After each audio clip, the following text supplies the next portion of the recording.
Welcome to Training Tuesday for May 30th, 2023. I'm Lori with Behavior Education at Spirit Keeper Animal Sanctuary. I was just outside because I was going to work with horses. However, there's a storm coming. There's extremely unsettled weather. It's overcast. The temperature has dropped about 20 degrees since I was outside an hour ago, and it's not really a good time to work with horses. Luckily, I have animals indoors that I can work with, including my snakes, TC, who is in this exercise area, and Fulcrum, who I was just going to spot clean his enclosure, but he came out completely when I opened the door, even though it's the middle of the afternoon. So I let him come out and I put him on this activity station where he's been hanging out and exploring. So I did a complete enclosure clean for him, so he has new substrate and everything. I think he wants to eat, but he's turned into a pig since coming here. So a few weeks ago, I showed you some videos of Royals doing so-so at target training, and we talked a little bit about how there's been research into their strike performance declining during adolescence. I told you that I've observed very young Royals and juveniles do very well with target training and pick it up very well, and then go through this period where they act like they've never been trained before, or where they're slower at it, and where they're missing their food when they go to strike for their reinforcement.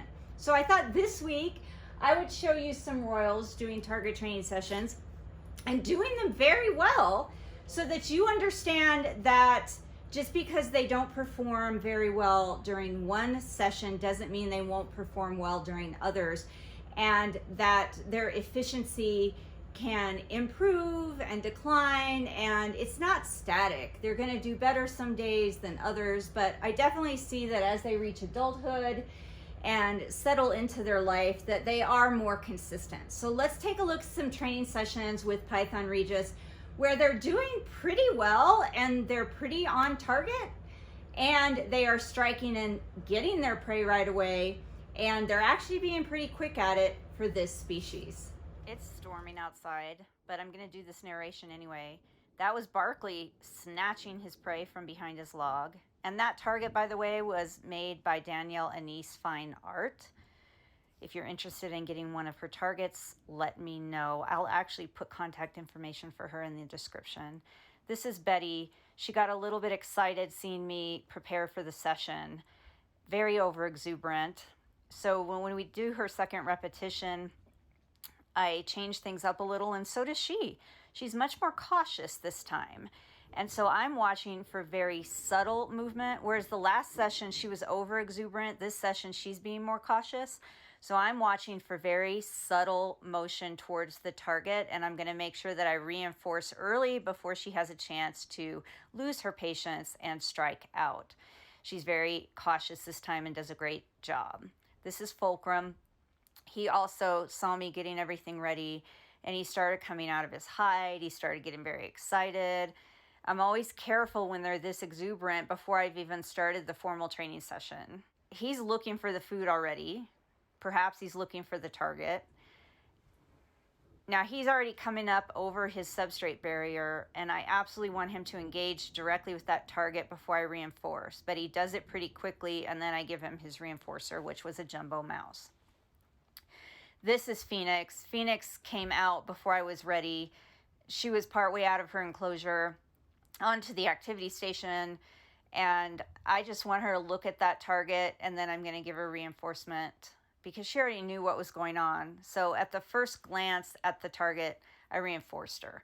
This is Solera, who was going towards the left at the bottom of her enclosure, and then she saw the target and moved to the right, and she came right up and over her substrate barrier, looked at the target, and I reinforced her for that. Now, this is Phoenix's second repetition during the same session. Notice it's a different target. I use one target when I'm feeding her quail as a reinforcer, and a different target when I'm feeding her a rodent as a reinforcer. And again, I just waited for her to orient towards and move to the target, and then I gave her the reinforcement. This is Fulcrum's second repetition during the same session. And you see he was much quicker this time, so good job. This is Betty on a different day. And I've talked about behavior-based feeding and signs that I look for that the snake is actually hungry and they're not doing something out of habit, and that they're actively hunting or taking some type of substantial steps or actions to show me that they're hungry. And this is an example of Betty doing that. She's out of her hide in an ambush position. She yawned there, preparing her jaws to perhaps strike and consume prey. She's hyper vigilant to stimuli outside of her enclosure. She is being very reactive to movement. And so all of this body language and this body posture and this behavior I'm seeing from her tells me that she is hungry. This is Solera during another session, and you see how she just right away came up and over her substrate barrier and orients towards that target. She is very quick now at target training, very quick to orient to the target and do exactly what I would like her to do. This is Fulcrum on a different day. So he's already coming up and over his substrate barrier. And what's going on here is he's looking at me instead of the target. He's looking directly at me. He was already coming up and over the barrier. So I am waiting for him to look at, orient towards, and move to the target because I want him to engage with the target before I deliver his food reinforcer and not engage directly with me. I mean, he has figured out the reinforcer comes from me, but I want him to engage with the target, and then I'm going to go ahead and deliver his reinforcement. Now, this is Betty on a different day, and tell me that that's not active behavior. She had that door cracked. She had that door partially open a few millimeters and was trying to get out of her enclosure. And sometimes she wants to come out and explore. I was thinking this behavior was more hunger. So she orients towards that target and I deliver the reinforcer, and it takes her a minute to strike at it. This is actually the first time we've done a training session in this manner where she's hanging out the door.